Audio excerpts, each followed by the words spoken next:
welcome to Physics Tutorials. You might want to turn your volume down. I'm kind of loud.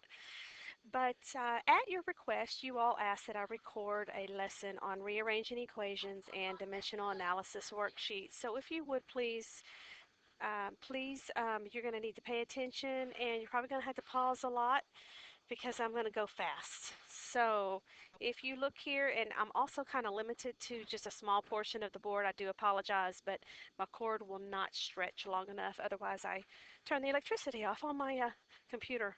So as far as rearranging the equations, I'm going to go through all of these numbers here, and I will also be able to put the calculator up so that you can see me calculate all the different things that we need to do. So for number one, we were given our velocity equals distance over time, or v equals d over t, and we're being asked to solve for t. And so this is one of the most simple ones, and in that we're going to take our t, multiply both sides. We cancel our t out there. We end up with our v equals d. We have our t here. And then what we want to do is we want to divide by v. So we get v out of the way completely, and that gives us t equals d divided by t. And so this is just solving for, this is not plugging in. Okay, so let's move on to now number two. Again, I do apologize for the limited space here. If I was being videoed, it would be hilarious because I'm having to stand kind of crooked. Anyway, number two, I have a 1/2 mv squared equals mgh. And because I'm limited for time, excuse me, for space, I am going to underline what we are looking for. Our unknown is our v right here, our v squared. Now, this 1/2 can also be viewed as this, because remember there's that 1, the 1 is understood, and this might help you as you're trying to rearrange formulas to write it in this format right here, because that can tend to confuse the brain just through the vision and all. So the first thing that I want to do is I want to get rid of this 2 on the bottom here, and I do that by multiplying both sides by 2, and so that cancels the 2 out, and so we end up with a very smooth mv squared equals 2mgh. Okay, and so now I want to get rid of my m, and if I divide both sides by m, we end up here canceling m on both sides, and that's okay. It's not a problem doing that. So I'm going to take my v squared, I'm going to rewrite this because I like to keep things organized.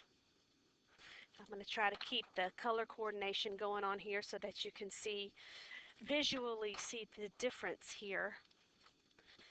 Sorry if, oh, no, that's supposed to be V2. Is it?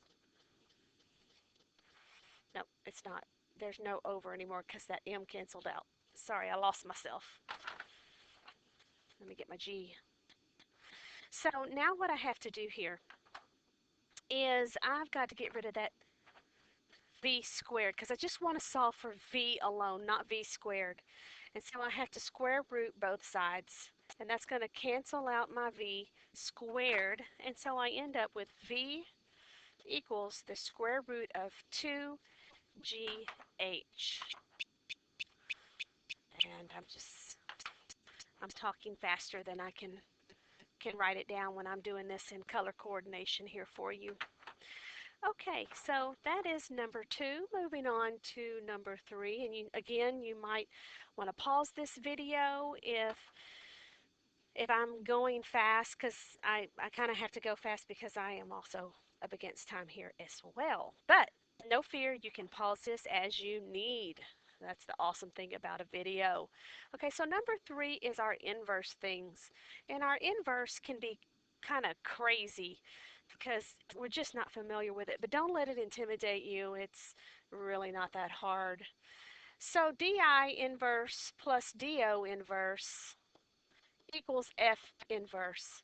And I'm being asked to solve for DO. So I want to solve for this only, not DO inverse, but just DO. So the first thing that I'm going to do is I'm going to get rid of my stuff that I'm adding. That's kind of like the first order.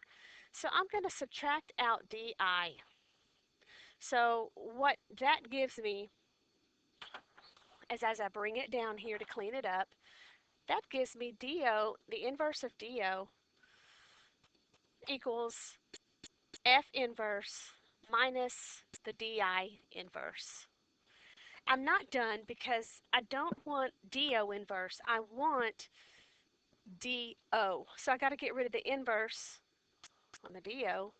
And I do that by multiplying through by that -1. So it cancels out there. So you may be asking yourself, okay, how come I don't the -1 doesn't cancel out on the other side? That's because you have two -1s. It won't cancel out both of those -1s, but you have to put it in the calculator as such with the parentheses, and the calculator will cancel out one of those inverses with the inverse on the outside of the parentheses. So don't get caught up in that. Just know how to do that when it's time for you to put it inside of your calculator. And that will be on the back of this homework page. Okay, so moving on to number 4. Number 4, we want to solve for M. And our formula is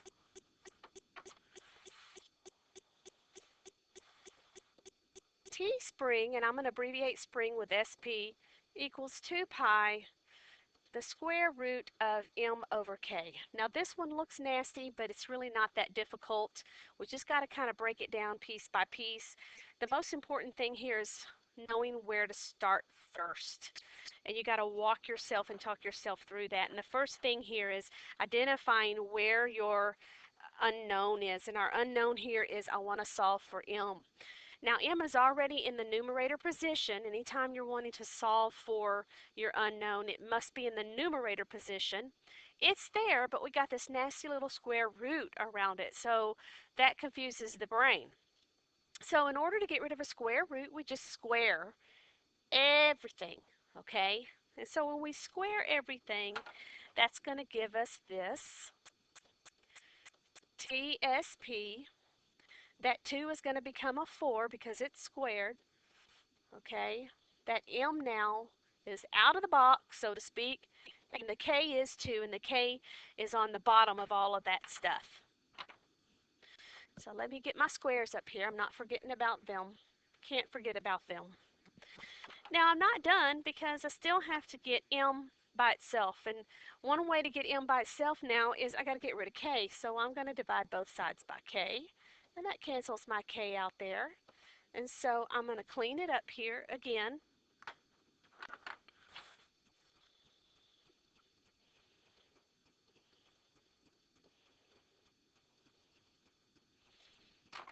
So I'm going to go through and put my squares where my squares need to be. And so there we have that. Now I still have one more step to do because I got to get rid of that 4 pi square.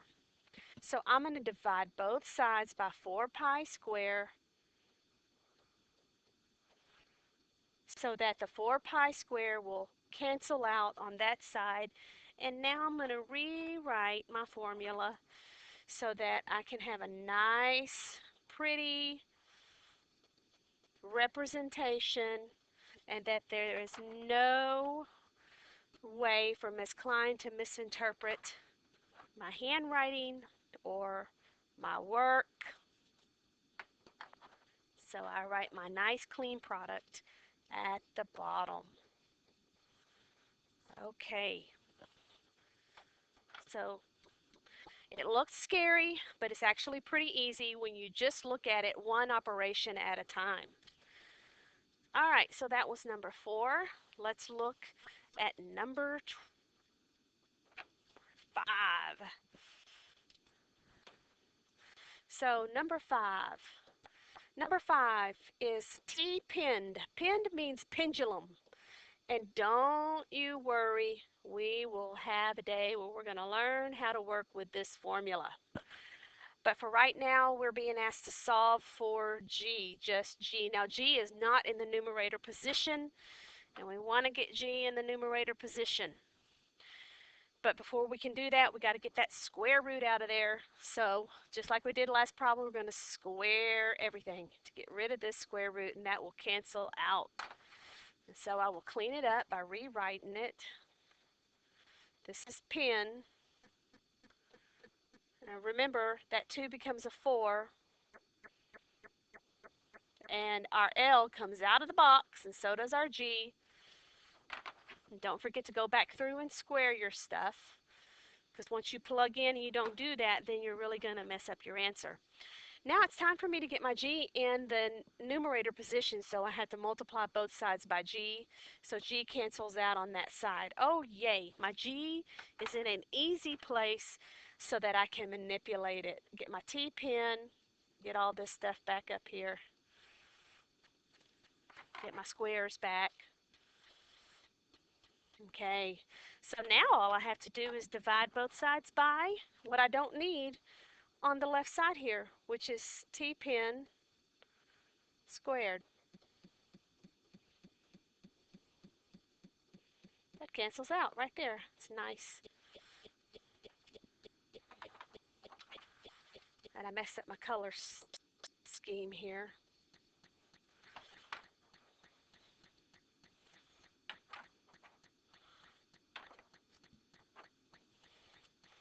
Divided by T squared.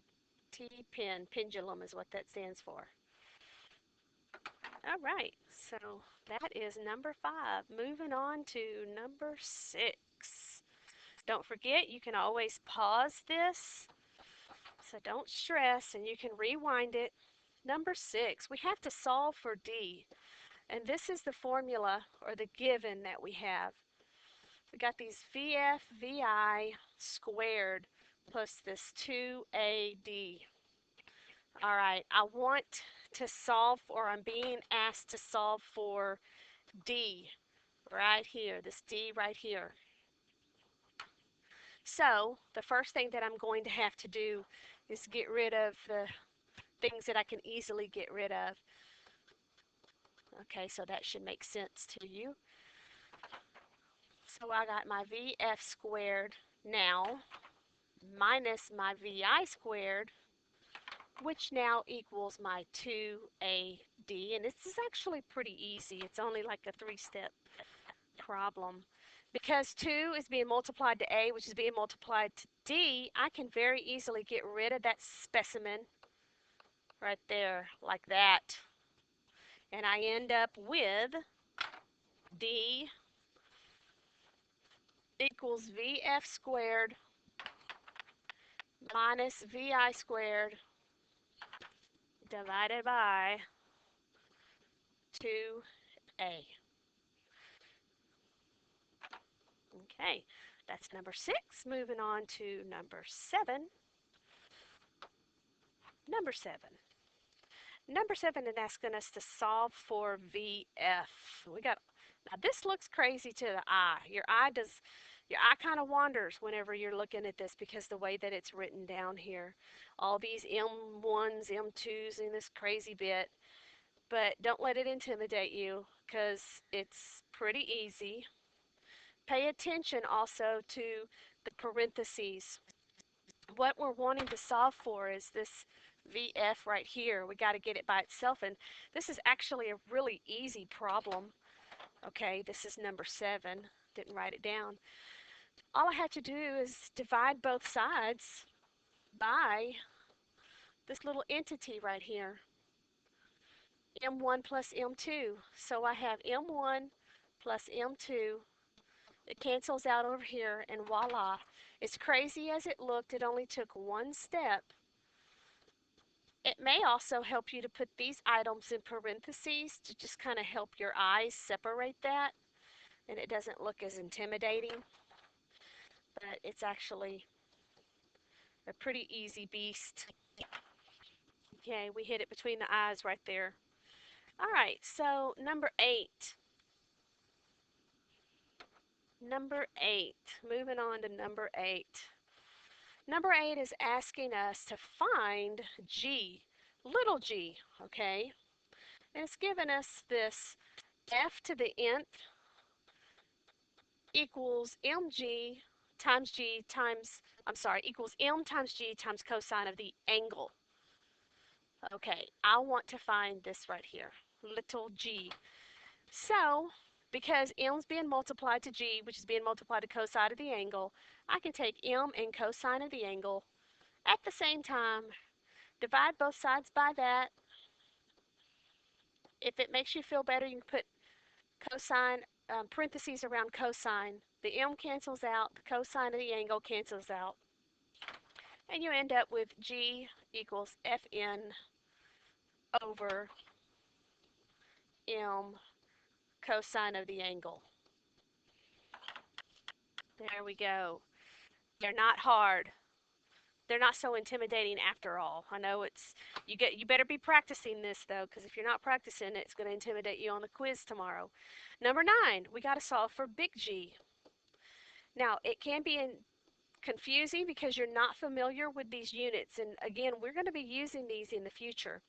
But f big G subscript big G is not the same as this big G. So don't get that confused, and don't let it intimidate you. It is different. It is different. It looks different. You're being asked to just solve for big G, not f little or subscript G. So don't doubt yourself. So we're going to get rid of the D2. G is already in the numerator position that we want, so we're going to multiply both sides by D2. So let's just bring it on down. So that gives us big G, because these canceled out. And now I need to get rid of my m and my m. So because they're being multiplied together, I can divide both sides by the m and the m. They cancel out over here. And to clean it up, I then end up with big G equals d squared times fg divided by little m, little m. Okay, so that is number 9.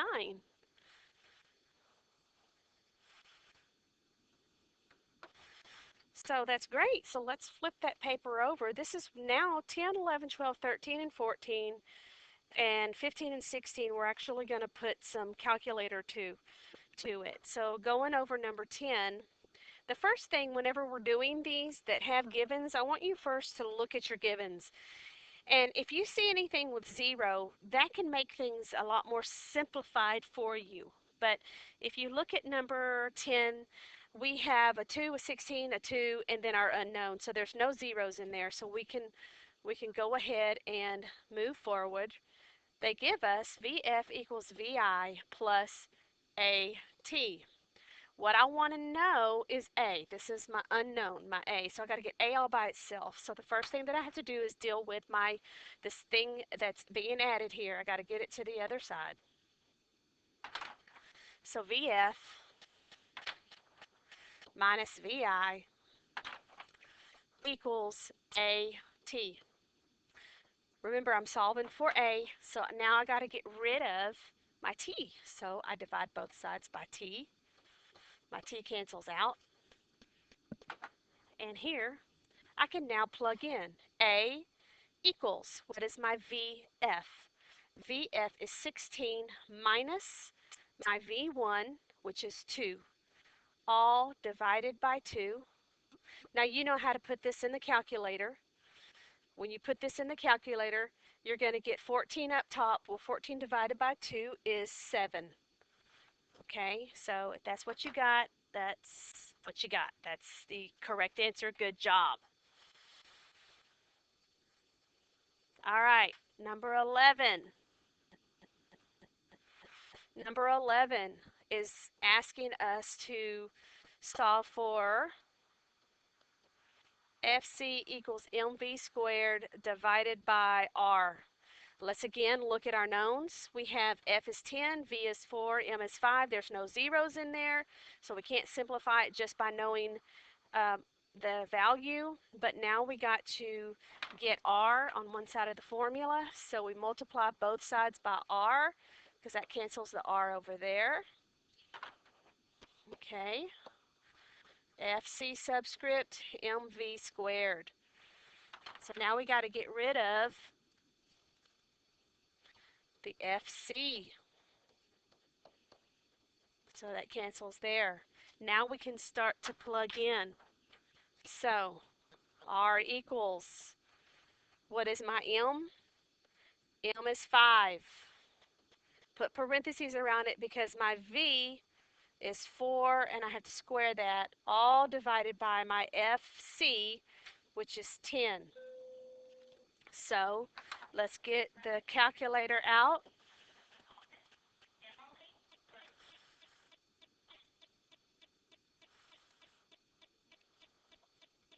Okay, well, I'm going to have to,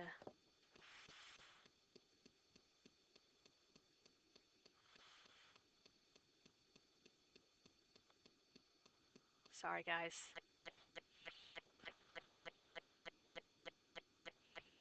I'm going to have to get out of that for a minute.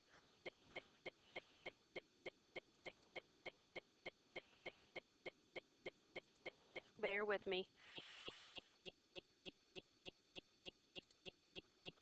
There we go. Let's get that calculator back up there. All right, there's the calculator. Okay, so let me try. Okay, very good. Clear. All right, so I'm going to open parentheses here. Open parentheses. I'm going to put my 5, close parentheses, times, open parentheses, 4 squared, close. You can hit equal, and you divide that by the bottom, which is 10, and you end up with 8. And that is what your answer should have been. And if you check your key, that's indeed what it was. Okay, so let's move on. Now this is going to be one of the longer videos because I'm showing the work for you and this is homework. Most of our videos aren't, well, right now we're at 22 minutes. Okay, so that was 11. Let's do 12. 12 is giving us T spring. I'm going to abbreviate spring SP 2 pi, the square root of m divided by k. I'm being asked to find m. M is in the numerator position, yay, but I got to get rid of that nasty square root, so I got to go through and square everything. It gets rid of that. So let's clean it up. This one causes a few steps there. Remember, this right here ends up being 4, and my k can go on the bottom of everything. Don't forget to go back and square your stuff. Now I need to get rid of k. So I multiply both sides by k. Let's continue to clean it up.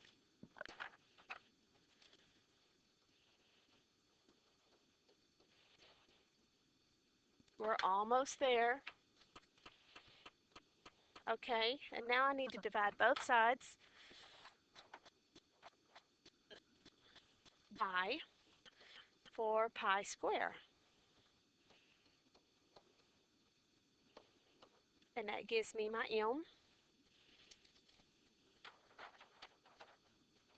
equals, and now I'm going to start plugging in.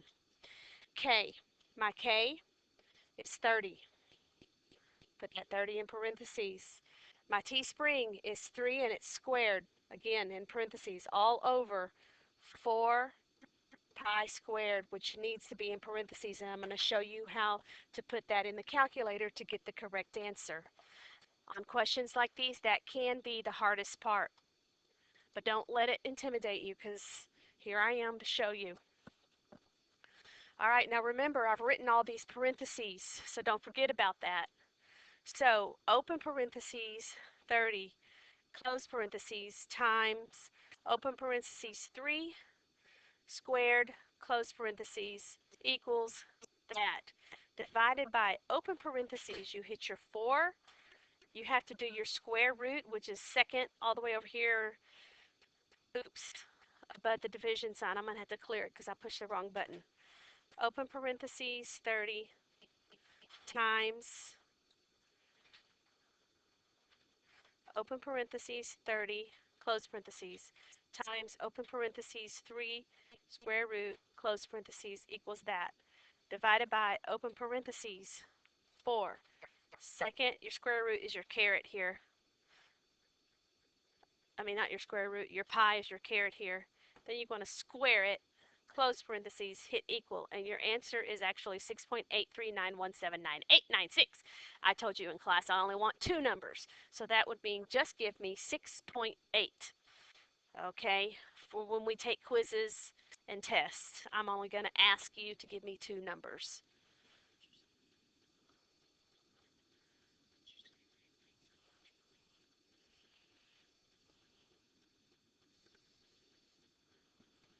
All right, let's move on.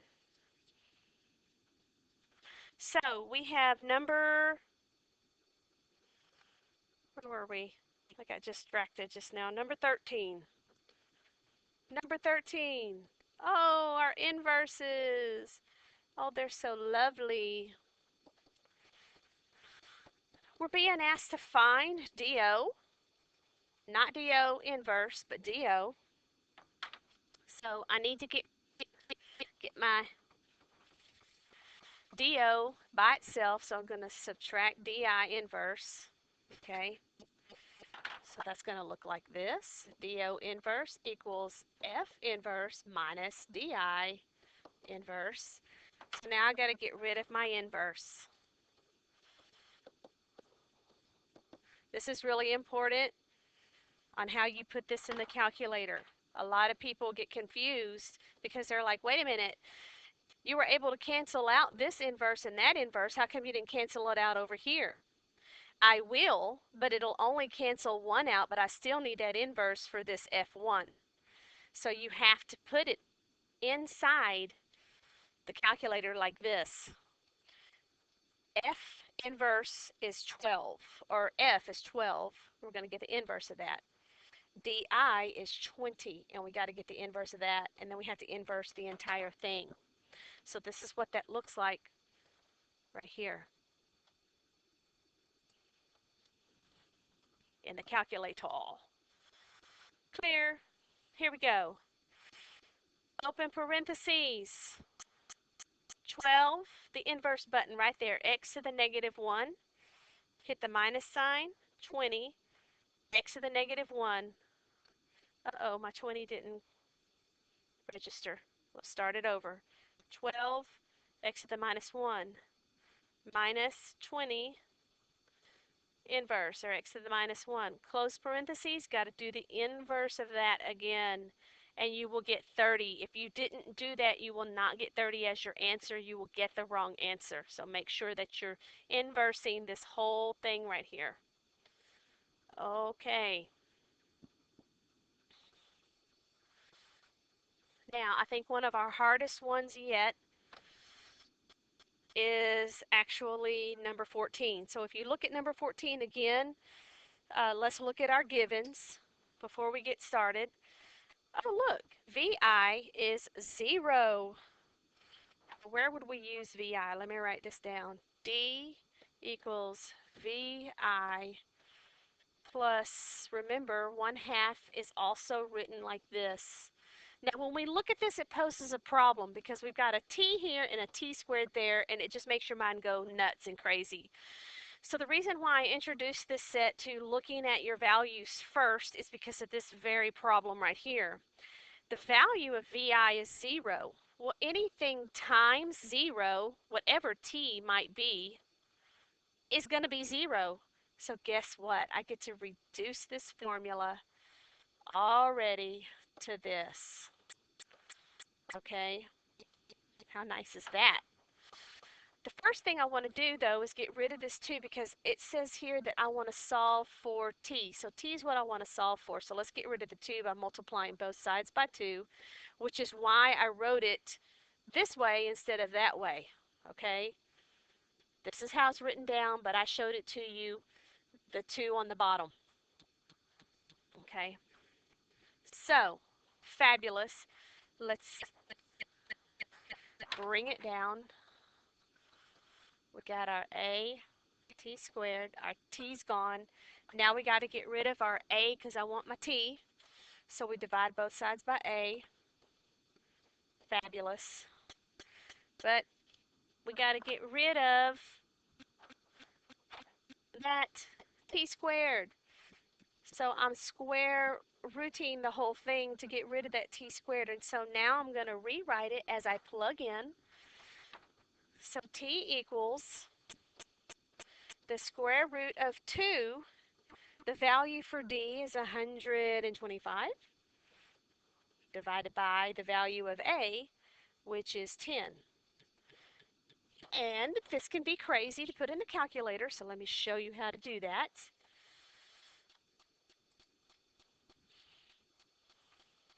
So you have to do your square root first. So second square root, open parentheses, 2 times 125, close parentheses, divided by 10, equal, and your answer is 5. Your answer is 5. So number 14. Yep. And so the other two are going to be a cakewalk compared to number 14. That was number 14. So number 14, 14. Done. Number 15, it says if an airplane travels at a speed of 120 meters per second. So I have a v equals 120 meters per second. Uh-oh, they're throwing these letters in here with these units. We want to know t, how long it's going to take for the plane to travel. That's my unknown, a distance of 300 meters. Now this is how we're going to be using these problems. Now what formula would we use here? What's the original formula? Well, remember at the beginning of the sheet, v equals,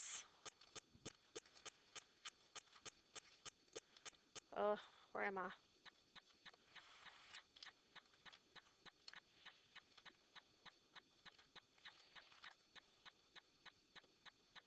V over t.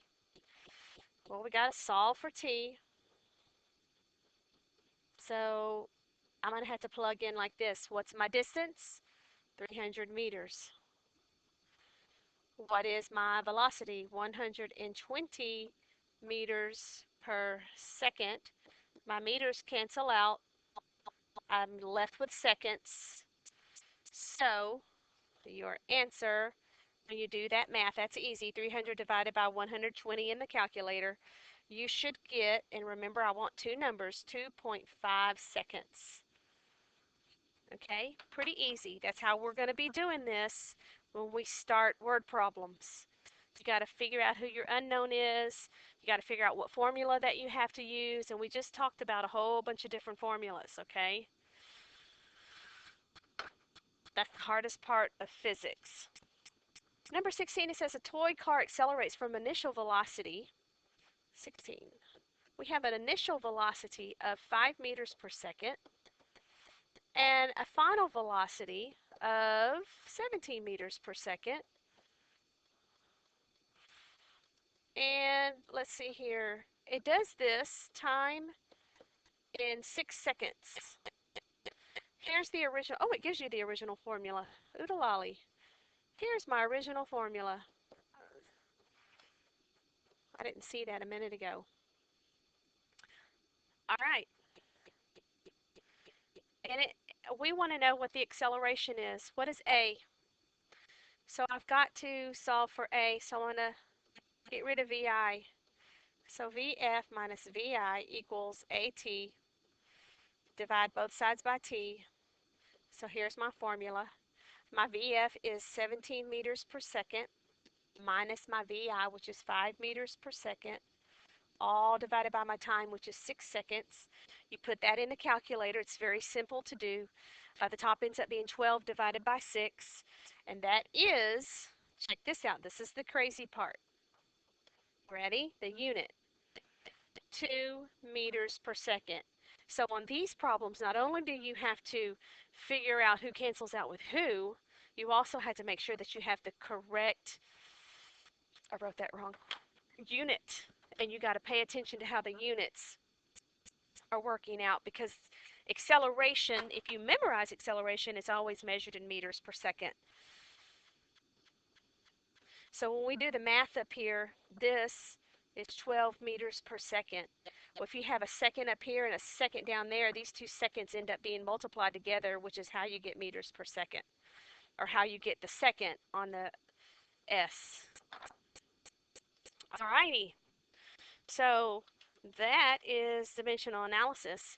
I'm sorry, that is rearranging equations, page 10, and I do apologize, third period, for not being able to be in there. I did have a meeting and I was stressed out like you were, but here's your video on rearranging equations.